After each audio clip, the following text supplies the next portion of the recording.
বাক্সা চিৰাং কোকৰাঝাৰ আৰু মোক যদি কাৰ্যকৰ্তাসকলে কয় ৰাইজে কয় ইলেকশ্যন খেলিব লাগে আমি ইলেকশ্যন খেলিম কাৰণ আমি যদি UPPL কলোহেঁতেন যে আপোনালোকে 30টা সিট লওক বিজেপি 10টা সিট দিয়ক তেওঁলোকে মানিব আৰু যদি বিপিএ ভাগ্ৰামাকো মহিলাইকো কলোহেঁতেন যে আপোনালোকে 30টা সিট লওক আমাক 10টা সিট দিয়ক অসুবিধা একো নাছিলে কিন্তু ৰাইজৰ মনত ইচ্ছা আছিলে যে এইবাৰ অলপমান বেলেগ হওক আৰু বিজেপিয়ে যিমান পাৰে সিমান বেছিকৈ ইলেকশ্যন খেলক মই ৰাইজৰ ওচৰত গলো প্ৰথম মই ওদালগুৰি জিলালৈকে গলো ওদালগুৰি জিলাত আমাৰ যিমান কেইটা বিটিআৰৰ সমষ্টি আছে সকলো সমষ্টিতে মই একোখনকৈ মিটিং কৰিলো আমাৰ হৰিচিঙা খৈৰাবাৰী 5-9 চেৰভাং ভেৰগাঁও মুদৈবাৰী এই গোটেই জাগাবিলাকত মই মিটিং কৰিলো তামুলপুৰত মই গলো দৰঙাজুলি নাগৰিজুলি বাগানপাৰা শুক্লাই চেৰভাং গোৰেশ্বৰ বাক্সাত গলো মথনগুৰি মুছলপুৰ ককলাবাৰী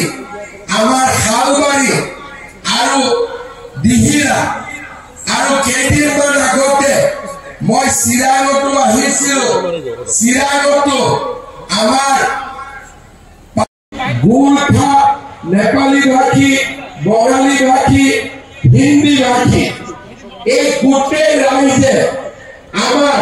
দেশী জলহা গৰিয়া এই গোটেই ৰাইজে আজিলৈকে ৰাইজে পোৱা নাই সেইকাৰণে এইবাৰ মই সকলো মিটিঙতে কৈছো বিজেপি বিটিআৰ শক্তিশালী ভূমিকা গ্ৰহণ কৰিব বিটিআৰ কোনো দ্বিতীয় শ্ৰেণীৰ নাগৰিক নাথাকিব সকলো প্ৰথম শ্ৰেণীৰ নাগৰিক বিটিআৰত হ'ব লাগিব সকলোৱে মাটি কৰিব শ্ৰদ্ধা ৰাইজ আমি কাৰো বিৰুদ্ধে নহয় আমি বিপিএফৰ বিৰুদ্ধে নহয় আমি UPPLৰ বিৰুদ্ধে নহয় কিন্তু আমি ৰাইজৰ লগত আছো আমি ৰাইজৰ লগত থাকিব বিচাৰো আজি বিটিআৰ 2003 চনত হ'ল 22 বছৰ বিটিআৰ হৈ গ'ল 22 বছৰ আগতে যি ল'ৰাৰ জন্ম হৈছিল তাৰ এতিয়া বিয়া হোৱাৰ সময় হ'ল কিন্তু বিটিআৰ এতিয়াও যি ধৰণে ৰাইজে অধিকাৰ পাব লাগিছিল এতিয়াও ৰাইজে অধিকাৰ পোৱা বঙাইগাঁৱত যাওঁ মই বৰপেটাত যাওঁ মই বজালি যাওঁ পাঠশালাত যাওঁ ৰাইজক শুনো ৰাইজ